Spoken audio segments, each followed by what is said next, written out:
নমস্কার। খবরদার কথা নয়, এটা সারা ভারতবর্ষব্যাপী বিজ্ঞানের বিরুদ্ধে নানা রকম কাজ হচ্ছে, অথবা অপবিজ্ঞান নিয়ে বেশি নাচানাচি হচ্ছে। এই নিয়েই সমস্ত বিষয়টা এখন বিজ্ঞান মঞ্চ তো অনেক লড়াইতে রয়েছে। এখন ইন্ডিয়া মার্চ ফর সায়েন্স আজকে একটা অনুষ্ঠিত হচ্ছে, একটা অনুষ্ঠান। বিশেষ করে তারা মার্চ করবেন, আগরতলা শহরে তারা একটা মিছিল করবেন। তারই কনভেনার আমরা পেয়ে গেছি এখানে। তার কাছ থেকে শুনবো আসলে বিষয়টা কি, কেন তাদের এই ঘটনাটা হচ্ছে, কী কারণে আজকে হঠাৎ করে এটা করছে ইন্ডিয়া মার্চ ফর সায়েন্স। ঘটনাটা বিজ্ঞান অনুরাগী মানুষের কাছে কিছু বছর ধরেই পরিচিত। আপনারা নিশ্চয়ই জানেন 2017 সন থেকেই ইউরোপে বিশেষ করে প্রথমে সমস্ত বিজ্ঞানী, গবেষক, ছাত্র, শিক্ষক মিলে পথে নামে। তারা দাবি তুলে বিজ্ঞানকে বাঁচাতে হবে, বিজ্ঞানের জন্য পদযাত্রার আয়োজন করে এবং সেই পদযাত্রায় তারা দাবি উঠায় যে বিজ্ঞানকে কর্পোরেট সেক্টরের হাত থেকে মুক্ত করতে হবে এবং বিজ্ঞান গবেষণায় অর্থ বরাদ্দ বৃদ্ধি করতে হবে।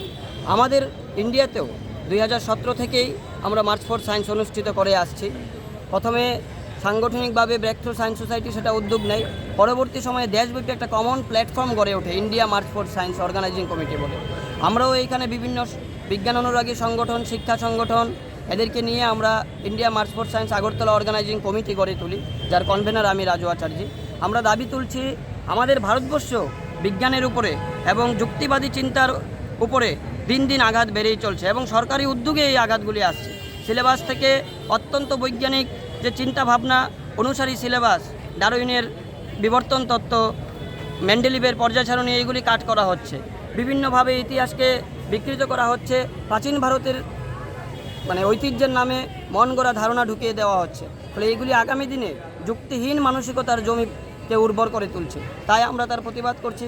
পাশাপাশি আপনারা জানছেন, এই যে কেন্দ্রীয় বাজেট পেশ হলো, এই যে পরিষ্কারভাবে দেখা যাচ্ছে সারা টোটাল বাজেটের 2.59% একমাত্র শিক্ষা এবং গবেষণা খাতে ব্যয় হলো। তাহলে যেখানে প্রয়োজন আরও বেশি করে, যেমন বিজ্ঞানী সমাজ দাবি করছে যে জিডিপির অন্তত 3% আমাদের শিক্ষা এবং মৌলিক গবেষণায় দেওয়া দরকার। কারণ আমাদের থেকে অত্যন্ত ছোট দেশগুলি, এরা কিন্তু বিজ্ঞান গবেষণায়, যেমন উত্তর কোরিয়া, জাপান, এরা কিন্তু কোনো জায়গায় 4%, কোনো জায়গায় 6% জিডিপি গ্রস ডোমেস্টিক প্রোডাক্টের এরা দিচ্ছে, কিন্তু আমাদের এখানে 0.8% অনলি। ফলে অথচ বিজ্ঞানীদের প্রেশার দেওয়া হচ্ছে উৎকৃষ্ট মানের ডেভেলপমেন্ট করার জন্য, উৎকৃষ্ট মানের আবিষ্কার করার জন্য, না হলে বাজেট কমিয়ে দেওয়া হচ্ছে। তার প্রতিবাদে পাশাপাশি বিজ্ঞান মনস্কতাকে, সেফ সায়েন্টিফিক টেম্পার, এটাকে রক্ষা করার জন্য আমরা এই মার্চ ফর সায়েন্স অনুষ্ঠিত করছি। এবং সম্প্রতি আপনারা দেখছেন যে কর্পোরেট মালিকদের স্বার্থে আজকে যে ড্রাফট এনভায়রনমেন্ট ইম্প্যাক্ট অ্যাসেসমেন্ট যে পলিসি করা হচ্ছে, সেইখানে জলবায়ু সংকট এবং পরিবেশকে রক্ষা করার জন্য কোনো কার্যকর ভূমিকাই নিচ্ছে না ভারত সরকার। ফলে যার কারণ দেখা যাচ্ছে যে যথেচ্ছভাবে বৃক্ষছেদন হচ্ছে, পরিবেশের উপর মারাত্মকভাবে ক্ষতি সাধন করা হচ্ছে সংগঠিতভাবে, এবং তার ভিত্তিতে আজকে দেখা যাচ্ছে, আপনারা শুনছেন বিশ্ব জুড়ে যে বিপর্যয়, যাকে আটকানোই যাচ্ছে না, পরিবেশ বিপর্যয়। ফলে আমরা কিন্তু মনে করি যে নাগরিকদের ঐক্যবদ্ধ হয়ে এই মার্চ ফর সায়েন্সের শক্তিকে আরও বাড়াতে হবে এবং সরকারের পরিবেশ রক্ষার্থে এবং জলবায়ু সংকট মোকাবিলায় একটা কার্যকরী সিদ্ধান্ত গ্রহণ করার স্বার্থে জনগণের একটা সক্রিয় অংশগ্রহণ প্রয়োজন। এই দাবিগুলির ভিত্তিতেই আমরা আজকে India march for science Agartala organising কমিটির পক্ষ থেকে আজকে সিটি সেন্টার থেকে রবীন্দ্র ভবন পর্যন্ত আমরা র্যালি করব এবং এই দাবিগুলি আমরা উত্থাপন করছি। এবং পাশাপাশি আপনাদেরকে এও জানিয়ে রাখি যে ভারতবর্ষের বিজ্ঞানী মহল 9 আগস্ট থেকে 16 আগস্ট এই সপ্তাহব্যাপী সারা দেশের প্রতিটা শহরে এই বিজ্ঞানের জন্য পদযাত্রার আয়োজন করছে। ফলে আশা করি আপনারাও আগামী দিন আপনাদের মধ্য দিয়ে জনগণের মধ্যে এই বার্তাটা পৌঁছবে এবং জনগণ বিজ্ঞানকে বাঁচাতে, সায়েন্টিফিক টেম্পারামেন্টকে রক্ষা করতে এই মার্চ ফর সায়েন্সে অংশগ্রহণ। সর্বশেষ প্রশ্ন ছোট্ট করে যদি বলেন, সরকারের দাবি বিজ্ঞান এগোচ্ছে ভারতবর্ষে, অথচ জিডিপির প্রায় 2 থেকে 2.5% খরচ টরচ করছেন। চাঁদে পৌঁছে গেল ঘটনাটা ঠিক, এটা আজকে থেকে না 60-এর দশক থেকে সেই চেষ্টা শুরু হয়েছে। এই মুহূর্তে বাজেটের কার্টেলের পরিপ্রেক্ষিতে বিজ্ঞান অগ্রগতি কী করে সম্ভব? একেবারেই সম্ভব না। যেই কারণে আপনারা খবর নিয়ে দেখবেন যে যত উচ্চশিক্ষার কোর্সগুলি আছে, মাস্টার ডিগ্রি থেকে শুরু করে ডাক্তারি বলুন, ইঞ্জিনিয়ারিং বলুন, আস্তে আস্তে যেমন বিপুল পরিমাণে ফি বাড়ছে, তার থেকেও বড় বিষয় হচ্ছে আজকে সেলফ ফিন্যান্সিং কোর্স চালু করছে। পিএইচডির মতো একটা মানে উচ্চশিক্ষার যে স্কোপ, সেই স্কোপটাকেও আজকে সেলফ ফিন্যান্সিং কোর্সের দিকে নিয়ে যাচ্ছে।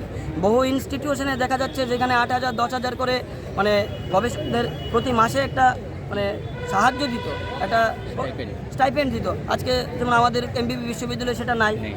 ফলে যেই ছেলেটা, যেই মেয়েটা, যে শিক্ষার্থীটা সকাল থেকে রাত্র পর্যন্ত মানে গবেষণার কাজ করে যাচ্ছে, পরে তার আর অর্থ সংস্থানের ব্যবস্থা থাকছে না, সুযোগ থাকছে না, কিন্তু তাকে যে ফাইন্যান্সিয়ালি অ্যাসিস্ট করা সেটা নিচ্ছে না। কারণ কি? কারণ যেহেতু বাজেট হচ্ছে না, এবং অদ্ভুতভাবে গভর্নমেন্ট এই কথা যেমন বলছে, এটা আজকে পরিষ্কার হয়ে যাচ্ছে যে এগুলি কিন্তু মানে ফাঁকা বুলি ছাড়া আর কিছু নয়। কেন? কারণ ইনস্টিটিউশনগুলোকে বলা হচ্ছে যে তুমি প্রাইভেট কোম্পানির সাথে টাই আপ করে নাও, প্রাইভেট কোম্পানির সাথে টাই আপ করে তোমার ইনস্টিটিউশন চালাও। তাহলে আজকে দেখা যাচ্ছে স্কুলগুলোতে কী সমস্যা হচ্ছে আমরা দেখছি।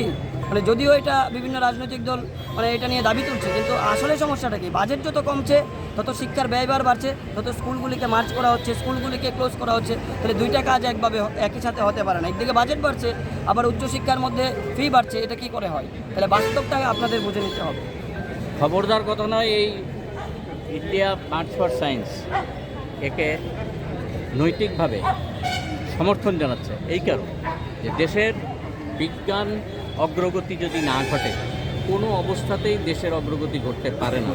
যে কথা উনি বললেন যে এই মুহূর্তে ব্যাপকভাবে সমাজ সচেতন মানুষরাও এগিয়ে আসছেন, কিন্তু আসল যে জায়গাটা বিজ্ঞানের অগ্রগতির ক্ষেত্রে যে মূল বিষয়টা রয়েছে, যে বিভিন্ন জায়গায় বিজ্ঞানকে নিয়ে যাওয়ার জন্য যে প্রচেষ্টা, সেটা ব্যাপকভাবে ব্যাহত হচ্ছে। তার বিরুদ্ধেই আজকে এই প্রতিবাদ, এবং বিজ্ঞানের পক্ষেই আজকে এই মাঠ। তার সাফল্য কামনা করে আজকের এই অনুষ্ঠান শেষ করছি। সবাই ভালো থাকবেন, সুস্থ থাকবেন, সকলকে নমস্কার।